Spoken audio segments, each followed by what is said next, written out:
Welcome to this meeting of the Wooddale Community Development Commission. My name is Brad Karish, and I am the chairman of the Wooddale Community Development Commission. Roll call, please. Mr. Damasco. Present. Mr. Karich. Present. Mr. Peterson. Here. Mr. Shemanek. Here. Mr. St. Marie. Here. Mr. Vant. Here. And Mr. Woods. Here. I declare a quorum present. Moving into business items, I will entertain a motion to approve the meeting minutes from November 19th, 2018. Second. Roll call, please.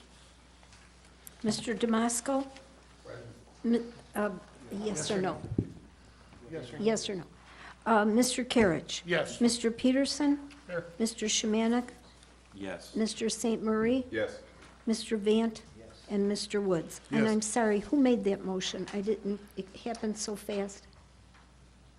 Mr. Shemanek. Shemanek, thank Yeah. you. And I could have Seconded by- addressed it the way I was supposed to. It should have just been an aye or nay vote, so it's approved either way. So, moving into our prefatory remarks, we have one public hearing scheduled for tonight. All testimony will be given under oath. At the hearing, there will be the opportunity for the public to offer testimony and to comment. Following the public hearing, our deliberations will be open to the public, in the sense that all are invited to listen and to watch. The public, however, may not speak during our deliberations. State statute requires a vote by majority of the members of the Community Development Commissions for those matters that will be referred to the City Council for approval, and for those matters on which the Community Development Commission will make a final decision. Staff will provide a general description of the proposal, followed by their analysis. We ask that the applicant here tonight then give specific evidence to demonstrate that the proposal meets the standards of approval for this request. The burden is on the applicant to prove the case. With respect to others who wish to speak, you may be given an opinion or present specific evidence as to why you believe that the applicant meets or fails to meet the standards for the request. Finally, we will strictly adhere to the schedule prepared for tonight's meeting. In the case of an applicant, or in the event you or your attorney have filed an appearance as an objector, you will be afforded sufficient time within which to present your evidence. Whether you're a member of the public wishing to make a statement for the record, or a witness testifying on behalf of the applicant or an objector, you'll be placed under oath and then begin by stating your name and address. If you are not presenting evidence on behalf of the applicant or an objector, your remarks will be taken after the applicant and all of those who have filed an appearance as an objector have presented all their evidence. You will be subject to question by the Community Development Commission and to the applicant. To allow as many people as possible to be heard, if you are not an applicant or an objector, we would request that your remarks be limited to 5 minutes in length. If additional time is needed, the hearing will be continued until the next available hearing date. I will now call the matter before us this evening. Under public hearing, case number 2018-CDC-09 is in regard to a special use planned unit development, final plat of subdivision, and major site plan review for the redevelopment of the Oakwood Commerce Center located at 700 through 770 North Wooddale Road. Staff, would you please provide a summary of the request and indicate when notice of the hearing was published and whether you have the certificate of publication from the newspaper? Thank you. Would you raise your right hand, state your name and address, please? Kelly Chrissy, 404 North Wooddale Road, Wooddale, Illinois. Do you swear to tell the truth, the whole truth, and nothing but the truth, so help you God? Yes. So as the chairman stated, this request is for a special use planned unit development, final plat of subdivision, and a major site plan review. The public hearing notice was published on February 7th, 2019, and their certificate of publication is on file. The adjacent property owners were also notified via letter in the mail, and then there were signs posted on the subject property as required. Just as a note, this is for the PUD and the subdivision process. This process is a combined concept, preliminary and final, all in one, which is allowed per the UDO. The subject property is located in the southwest corner of Wooddale Road and Middle Drive, outlined here in orange. The current zoning is Wooddale Road Wooddale Road frontage sub-area of the Thorndale Corridor overlay. It also has an I-1 light industrial underlying zoning. North of the property, northwest and south of the property are all industrial zoning. To the right, or to the east, recreation center zoning with single-family underlying zoning, as well as unincorporated R3 located right here. The current surrounding uses include the Wooddale Junior High, Franzen Grove, and then residential to the east. The regional detention basin is located south of the subject property, and then industrial uses to the north and west. This property is also located within the Thorndale TIF district. The subject property consists of 22 acres with 4 platted lots, 3 single-story office buildings, surface parking, and then the detention basin that I mentioned previously to the south, or excuse me, I'm sorry, the detention basin that exists on the subject property is located here within the regional basins along Wooddale Road and then also to the south of the subject property. There's no floodplain present on the property, but wetlands are present. There is proposed to be no impact to those wetlands during construction. This property is currently governed by restrictive covenants that have been recorded when the original subdivision, Forest Creek, was approved back in the early 80s. Here are some photographs of existing conditions. This is the entrance off of Wooddale Road. Here's a close-up of one of the office buildings. And then this is a shot looking towards Wooddale Road from the detention basin. The proposed site plan has 2 buildings, the first of which contains approximately 242,000 square feet. It's intended for a logistics company that is consolidating 2 Wooddale locations with a potential for corporate headquarters. Because this tenant has not confirmed that they will be located in this site, it is considered quasi-speculative because it's being proposed or designed for this user in mind, but they haven't confirmed as of yet. And so because of that, then the applicant is requesting a deviation to allow a warehouse and distribution user in the event that the intended user does not come to fruition.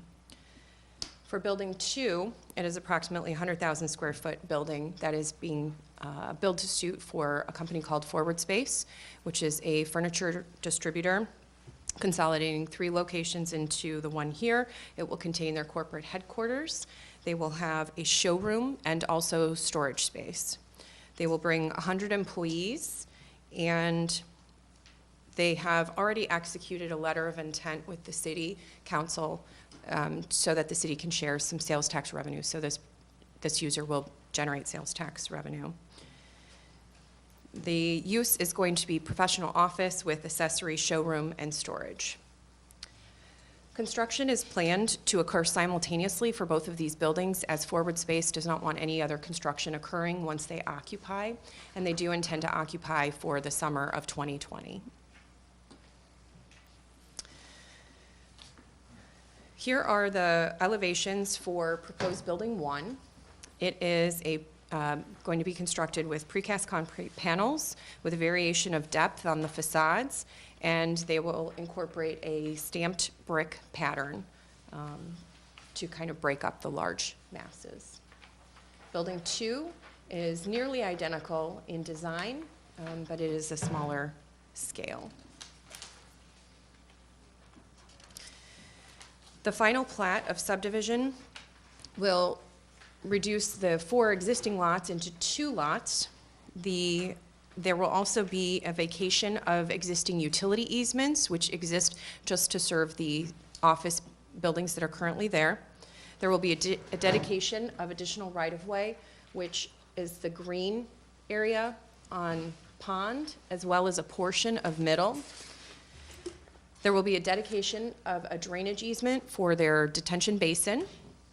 And then down here in the corner, and actually a little bit along the south property line, there will be a dedication of easement over the locations where the regional detention basin encroaches on the subject site. And so you'll see those as part of the conditions of approval. There are some development regulations for this site that are a little bit unique, and that is for the Thorndale Corridor Overlay District. This is Block J, and these development regulations require some significant landscaping setbacks as well as parking setbacks, which are somewhat unusual within the sort of traditional industrial neighborhood. But this was part of the, as I mentioned, Thorndale Corridor Corporate District, and the intended use of this property when the master plan was adopted in 2009 was for multi-story office. When we completed our market assessment for the comprehensive plan that was adopted last year, the consultants identified that there is a very weak office market, which explains why the existing property has been vacant. Based on the records that I could find, more than 8 years, but it could be much longer than that, or at least mostly vacant for that time period. And as such, the comprehensive plan indicated that there could be a potential use for industrial on this site, provided that there was enhanced architectural design and that the traffic did not create an issue for the region. And so we get into some of those, looking at some of those restrictions in terms of the overlay.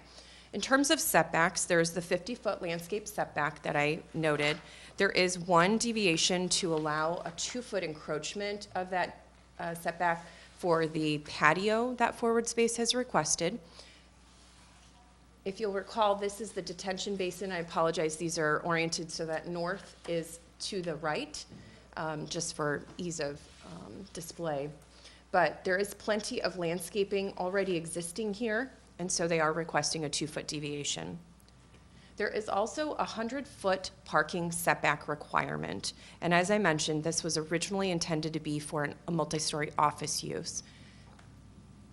As you can see, there is a 95-foot setback for the middle parking bay. There's a 75-foot parking setback for the north parking, and then a 50-foot off of middle. So they're requesting deviations to allow these two parking areas to encroach into those required setbacks. There's also a requirement for a building setback. Now, this property has a recorded 75-foot building line. Whoops. And so the building 1 meets the 75-foot building line, but then what happens is that this building follows the line. If it were to follow the 75-foot building setback, it would actually encroach into the regional detention basin. So they've requested a deviation to keep it in line with building 1. In terms of parking, Lot 1 has 138 designated parking stalls. Lot 2 has 146 that are dedicated. There has been, staff is actually requesting a deviation to be able to use the business park parking requirements instead of a professional office, even though the use is professional office. And the reason for that is, as you can see on this kind of blocked out site plan, the amount of office space compared to the storage and showroom space is a third. And therefore, the professional office parking requirements would well exceed what is actually necessary for the site. Then there's also a shared parking in the middle between the two buildings, which is 74 spaces, and then a potential for up to 142 additional or future stalls should the either user not need all of their truck docks. So the petitioner has requested a deviation to reduce the number of parking spaces on Lot 1 from 363 to 281, which does include the future stalls. The anticipated tenant only needs 175, which would be accommodated by those parking stalls that are currently being provided on the site. In terms of circulation, the light gray areas here are the restricted tractor-trailer traffic. The dark gray indicates the areas for passenger vehicles, and the green indicates pedestrian circulation. So as you'll see, there's the addition of the sidewalk along East Pond, the sidewalk along Middle, and then there's the addition of a bike trail or a multi-use trail along Wooddale Road. Then you also see the internal circulation for pedestrians traversing the site. The majority, well, the petitioner has proposed to retain existing access points with slight modification. So on East Pond, these are existing locations of access with perhaps a shift and a widening of the southern access, and then just a widening of the north access on East Pond. And again, these are restricted for, or at least the truck traffic is restricted to these two access points. The access point on Middle does not really propose to change, but they will be reconstructing it and putting a crosswalk in there. And then the access on Wooddale Road was shifted to align with the shared parking, and so we'll talk a little bit more about that. There is a request for deviations to be able to widen these curb cuts based on the tractor trailer and the emergency vehicle access required.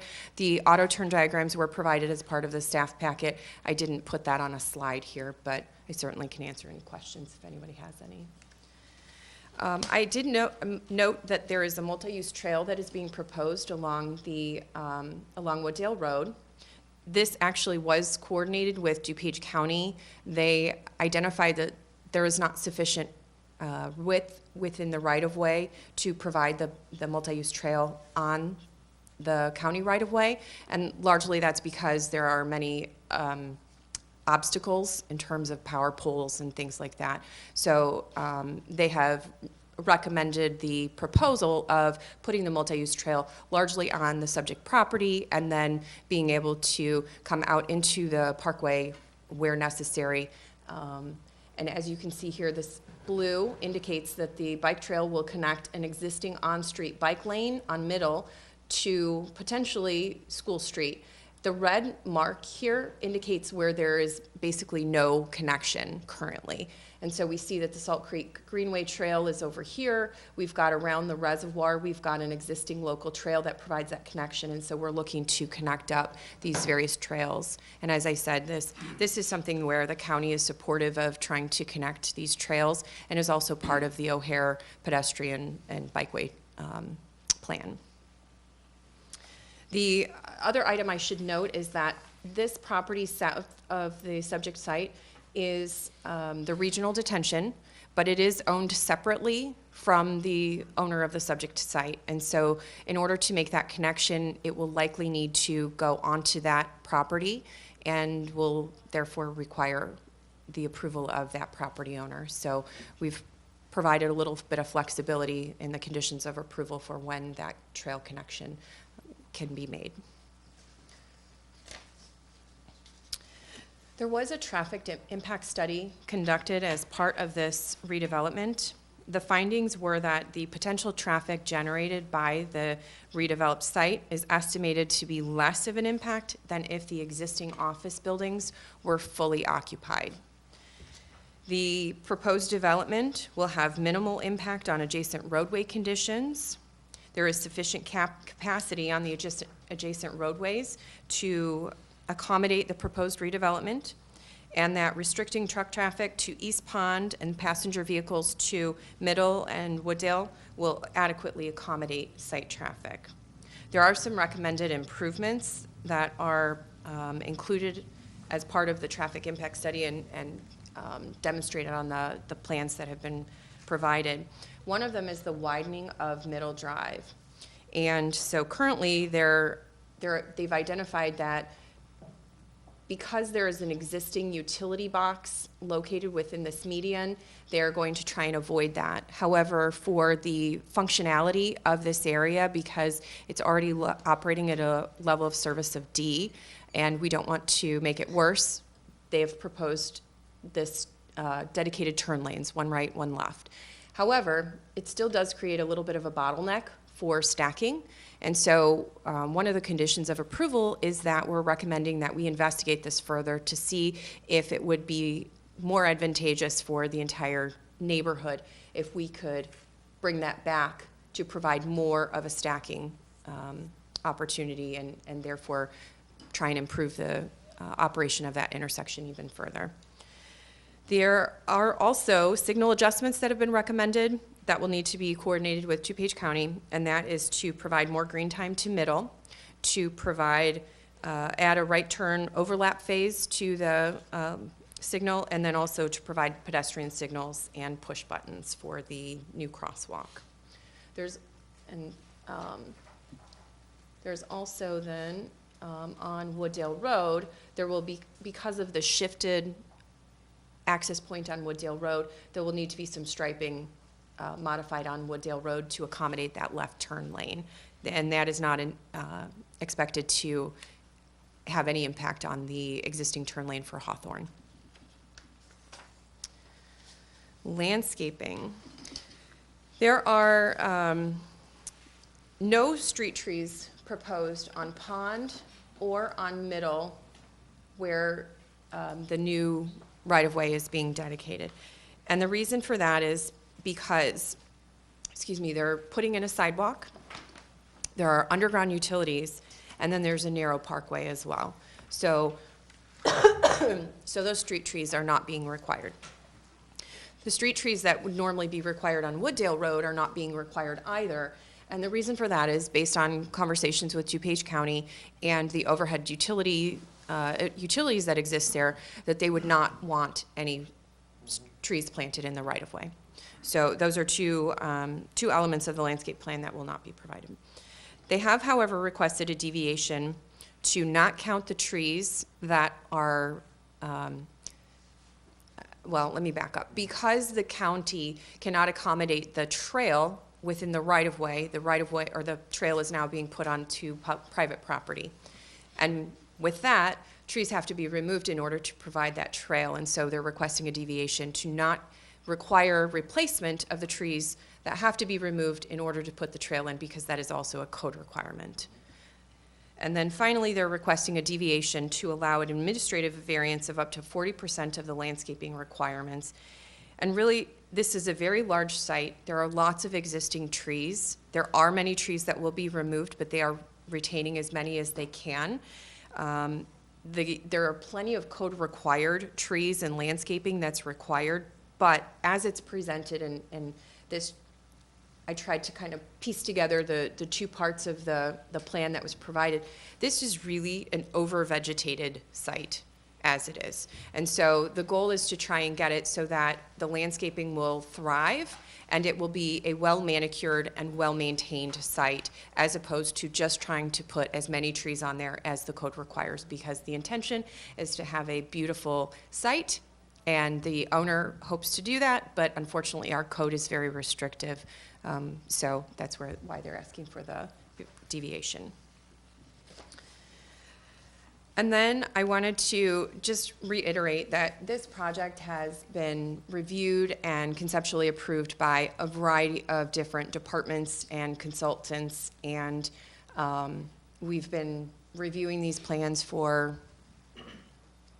I want to say, a few months, kind of back and forth, and so we've worked very well with the developer. There are a couple items that are not listed on here.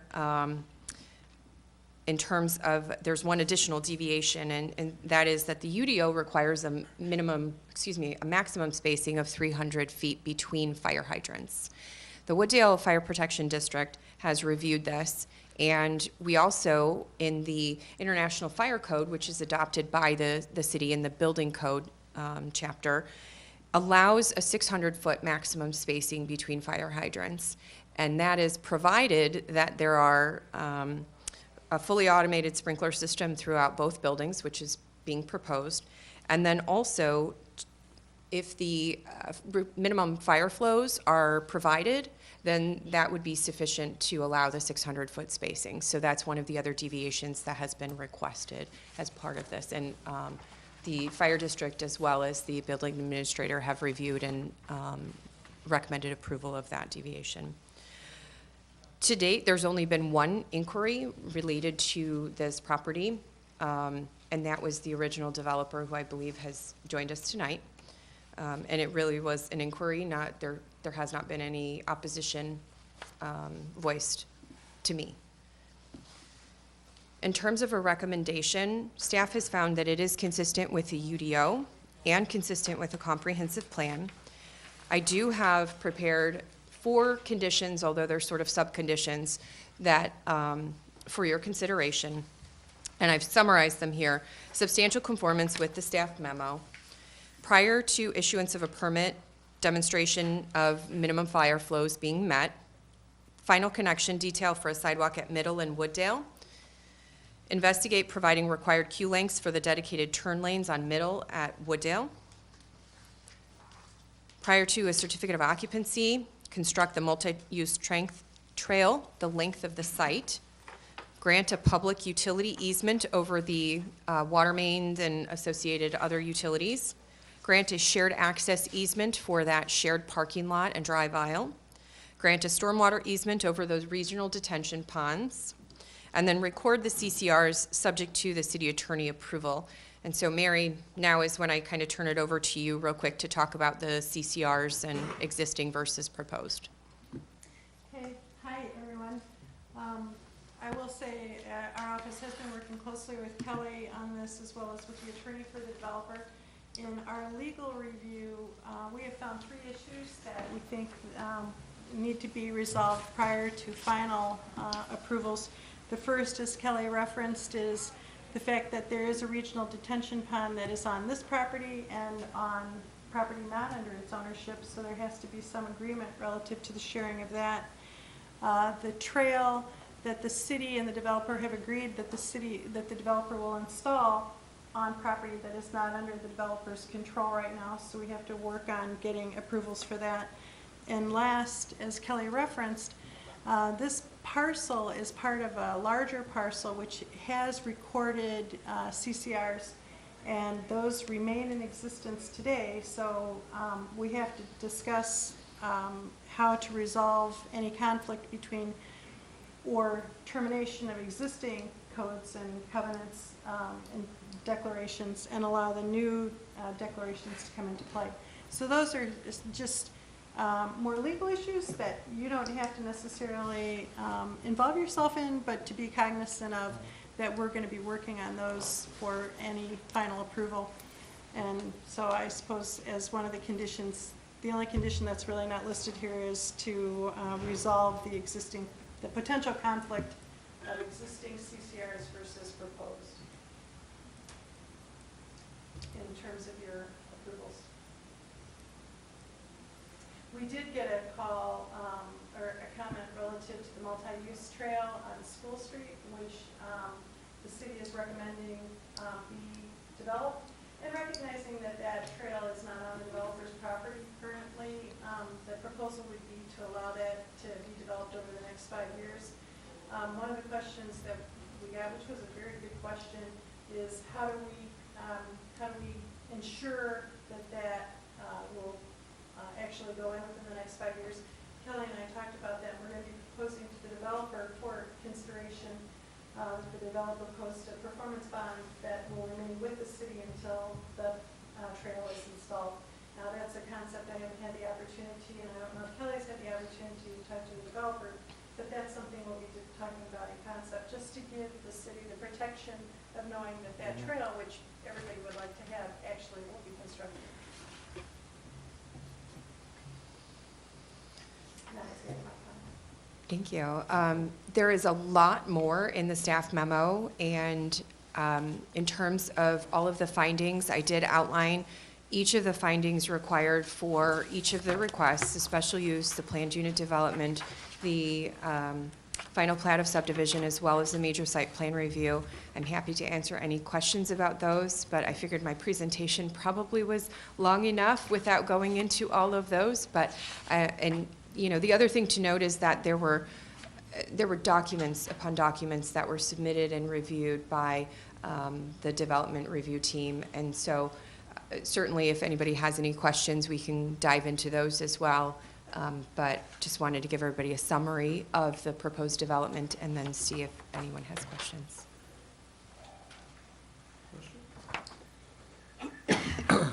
Does any member of the Community Development Commission have any questions for the staff? I got several. Mary addressed a little bit about the covenants. I know there was previous covenants on that property. How does it go about being changed? It's a pretty strict thing when it's a covenant, isn't it? Well, as to its use and its, Well, that is a question that we're going to be discussing with Mr. Stutzel, because there are existing covenants. I don't believe that the covenants have been strictly enforced over the past many years, so we'll be talking about that, but that is certainly something that we have to be cognizant of, because this property is seeking to subdivide and be governed by its own covenants. And so that's something we definitely have to address with the current covenants, which are on the property and do run with the land. So that is an issue. I have another question. Well, you say that traffic load will be about the same. You're also talking about heavier traffic, trucks. How is that addressed according to the wear and tear on that section of street, Wooddale Road? so Who would be liable for it? The town or the state or the county, or is it a county road? right, so Wooddale Road is a county road. I can I know that the engineer that did the traffic impact study is here and can likely answer your question a little bit better. But it's my recollection that no truck traffic would be heading south on Wooddale Road. I believe all the truck traffic would be routed north, but can also use Middle as well. So, but I would certainly look for some confirmation of that from the developer. Actually, that was my next question about truck traffic heading south. It'll be restricted? Correct. It's not a truck route south of Middle, Right. and therefore then the truck drivers. Well, it would turn south to Irving, no? Well, Irving is actually not a designated truck route. Is it? No. Okay, thank you. And are sprinklers mandatory on all new construction for these buildings? Sprinklers are mandatory for buildings that are 5,000 square feet or larger. So yes, for these two buildings, they are required to have sprinkler systems. Okay. And I'd like to address that bike path. If it were to be constructed, what materials would be used? I know that bike paths are, right now, a lot of it's blacktop. Would it be made to look like a sidewalk, an extra wide sidewalk, or made out of concrete? Or we're gonna have blacktop sidewalks now? Well, so as far as the construction material, we have not actually discussed that with the developer, but traditionally it is an asphalt trail. And I'm glad that you brought that up because I did neglect to mention that our code does require a 12-foot wide trail, and there is a deviation requested to put in a standard 10-foot wide trail, which is actually what DuPage County requires. So I'm glad that you mentioned that trail again. But we can certainly ask the developer what material they propose. I'd like to see it done in concrete, so it looks more like a sidewalk than a trail. Thank you. Any other questions? Comments? No? Okay. Would the applicant like to give a presentation or provide additional information? Please be reminded that anyone that will be making statements on behalf of the applicant must be sworn in. If anyone's going to approach, please stand up and be sworn in. Yeah, I'm just, Sir, If you want to go to the podium.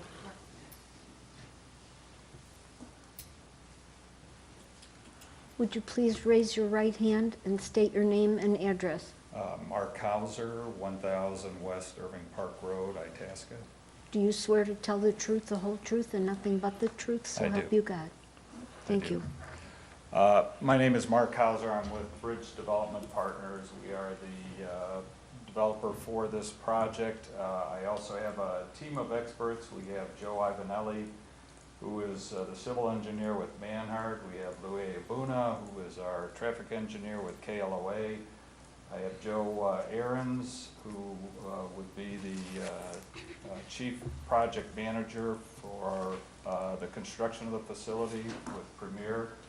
And I have Mike Baumstark, who is our architect with Cornerstone Architects. So I think Kelly actually did a very nice job of going through, giving you an idea of what it is that we propose. And we're really here to answer any specific questions you might have, whether it's traffic, architectural, civil, any of that. So I mean, we're very excited about the opportunity. Give you a little history. I think we've been dealing with Kelly for probably 3 years now. If you could please speak into the microphone. Oh, up, I'm sir. sorry. We've been dealing with Kelly for about 3 years now, just to see what we can do with this property. We've been very excited about it. I know the existing facility and the owner, which is UBS, I think the technical term is Wooddale Road Investor LLC, but so we're teaming with them to redevelop this. As you know, the buildings there have been vacant for a number of years, so we're excited to be able to bring Forward Space, which is a new Wooddale resident. I think they're coming in from Elgin and combining facilities. And this would be their corporate headquarters. And then, as Kelly mentioned, on the larger building, there is a local Wooddale company that, national, international company, but located here in Wooddale, that would combine. There's not a facility large enough right now to accommodate them in Wooddale. So if they don't go here, it's likely they may end up leaving the community, but we're hopeful that they will stay here and put their facility there. So, but again, I'm just here to answer any questions you might have, whether it's development questions or any technical questions you might have. I'm assuming phase 1 environmental site assessments have all been completed? Correct. Any major findings? No, Okay. no. Yeah, they came back clean.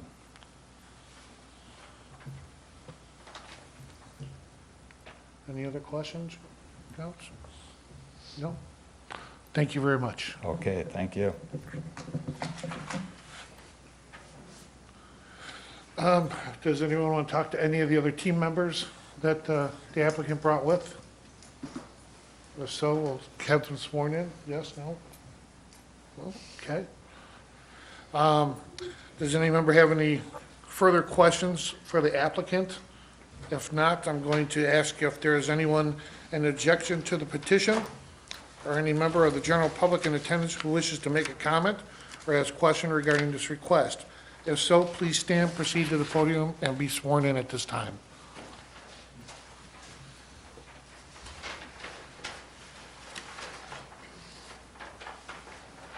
Would you raise your right hand, please? State your name and address. My name is Lee Crepeau, 660 Pond, Wooddale, Illinois. Do you swear to tell the truth, the whole truth, and nothing but the truth, so help you God? I do. I have a question in regards to the deviation on the distance of the fire hydrants and how that will affect the current buildings and tenants that are and customers that are already on Pond and near that location, because they won't have the same kind of fire sprinkler systems, and how would that affect them? So the reason why the deviation is conditioned upon meeting the minimum fire flows is to ensure that the capacity of the system is not reduced based on the spacing, the larger spacing of the fire hydrants. And so there will be no reduction in the number of fire hydrants along Pond. It will just be the number of fire hydrants required on this particular site may be modified based on the fire flow calculations that are provided. Awesome, thank you very much. Thank you. Is there anyone else that would like to make a petition or ask questions or speak your piece at this time? No? Was there any comments for the petitioner from the commission? No? Okay.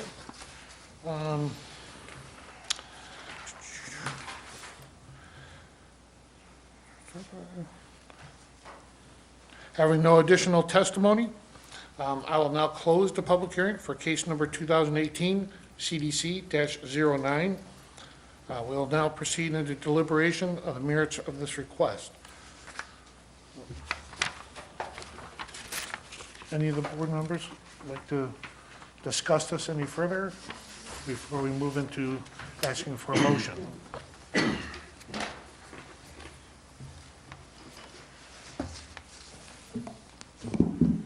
The only thing I was going to add is pretty much what Mary added and Kelly added regarding the, some type of performance bond. And so if there's something that we go forward with on this, I'd like to include that in one of the areas that we have that, if that's okay. I think that goes for the other provisions as well, correct? Why don't we make a motion? There was other provisions that you had recommended that be implemented, Well, and really, I think that included? if you were to look at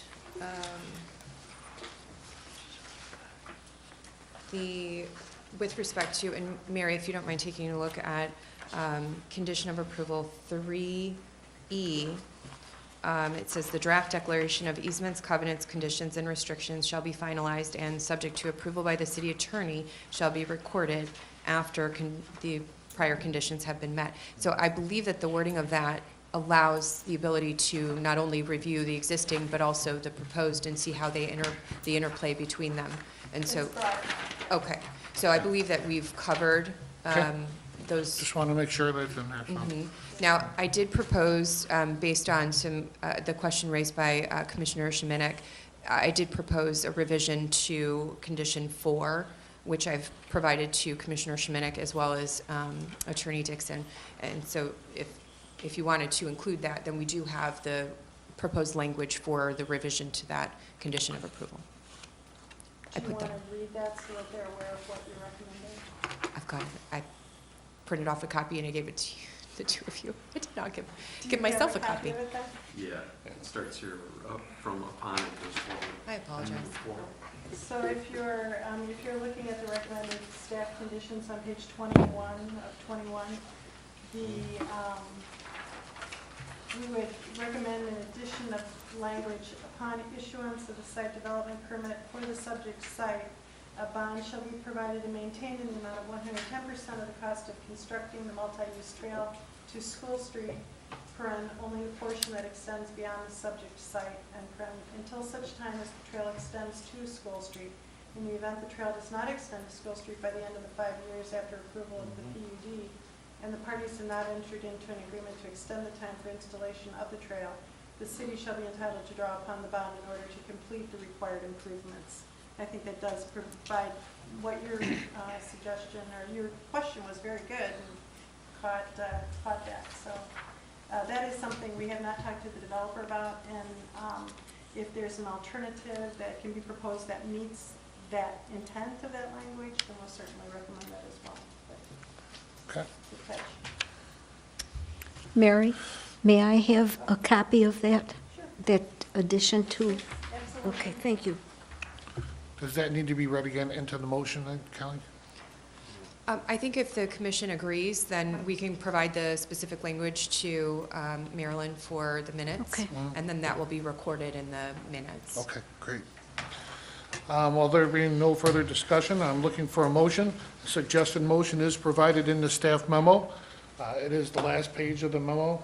If someone would like to make a motion, please state that you'd like to make the motion, and then read the motion, please.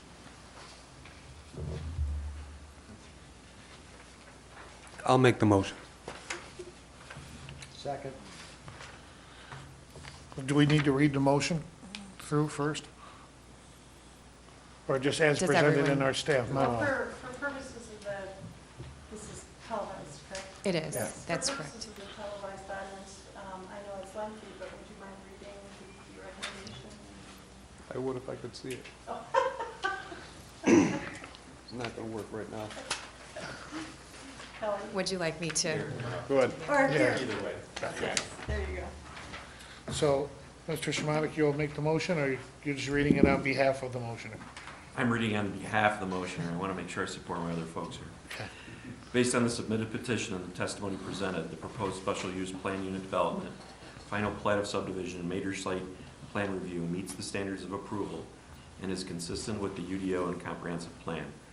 And therefore, I, Mr. Woods, move that Community Development Commission adopt the findings of fact included within the staff memos of the findings of the Community Development Commission and recommend to the City Council approval of case number 2018-CDC-09, subject to the following conditions. 1, special use plan unit development, final plat of subdivision, and major site plan review shall substantially conform to the staff memo dated February 25th, 2019, and the attached exhibits, except as such plans may be modified to meet city code requirements. Where deviations to the code have not been requested as part of this approval, the existing codes must be met as applicable at the time of permit application. 2, prior to issuance of any permit, demolition, site, development, or building for the subject site, the following must be completed. Demonstrated compliance with the minimum fire flows for each proposed building. That's letter A. B, determine the final connection detail for the sidewalk and crosswalk on Wooddale Road at Middle Drive, subject to approval by the city engineer. The preferred connection would be to avoid the jog to the south.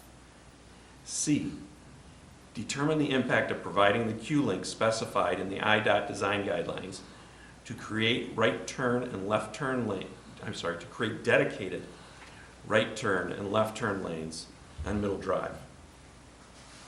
If the work would be cost prohibitive, but provides a greater benefit to the neighborhood, the City Council may consider a cost-sharing agreement and revision to the plan without a revision to the PUD. This condition does not require details of any potential revision to be completed before permits can be issued.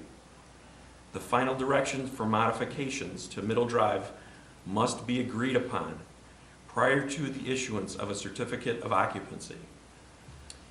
3, prior to issuance of any certificate of occupancy, letter A, the multi-use trail must be constructed and accepted by the city and DuPage County for the length of the subject property along Wooddale Road. B, a public entity easement subject to review and approval by the city engineer shall be recorded over the water main and storm sewers. C, a shared access easement subject to review and approval by the development administrator shall be recorded over the drive aisle and parking lot between buildings 1 and 2. D, a stormwater management easement subject to review and approval by the city engineer and city attorney shall be recorded over the portions of the regional detention ponds that are located on the subject property. E, the draft declaration of easements, covenants, conditions, and restrictions shall be finalized and, subject to the approval by the city attorney, shall be recorded after conditions 3.A, 3.B, and 3.C have been met. Number 4, extend the multi-use trail to School Street within 5 years of approval of the PUD. The city acknowledges that this work may be subject to approval of adjacent property owners, as a result of which additional time has been allotted for completion of the trail. Upon issuance of the site development permit for the subject site, a bond shall be provided and maintained in the amount of 110% of the cost of constructing the multi-use trail to School Street, only the portion that extends beyond the subject site, until such time as the trail extends to School Street. In the event the trail does not extend to School Street by the end of the 5 years after the approval of the PUD, and the parties have not entered into an agreement to extend the time for installation of the trail, the city shall be entitled to draw upon the bond in order to complete the required improvements. Thank you. We have a motion. Do we have a second? Yes, Okay. yes, we do. There being a motion to recommend approval, and a second made. Will the secretary please call the roll? As a reminder, a yes vote will be to recommend approval, and a no vote will be to recommend denial. Mr. Damasco. Mr. Carriage. Yes. Mr. Peterson. Yes. Mr. Shemanek. Yes. Mr. St. Marie. Yes. Mr. Vant. Yes. And Mr. Woods. Yes.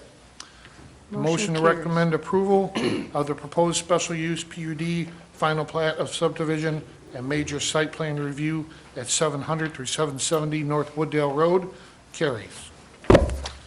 We're moving on to our staff liaison report. Is there any report from staff today? The only thing I have to report is that our next meeting is March 18th, and we have one very minor text amendment, but that is the only item on the agenda, so. Okay. That being the end of staff liaison report, I will entertain a motion to adjourn. Excuse me, may I ask anybody who was part of this to give me your business cards, please? Just for attendance purposes. In yours, please, you could. Mr. Stetzel. It's been a Motion to long adjourn? time. Thank you. I make the motion to adjourn. Okay. There being a motion and a second, all in favor signify so by saying aye. Aye. All those opposed signify by saying nay. Motion carries. The meeting is adjourned.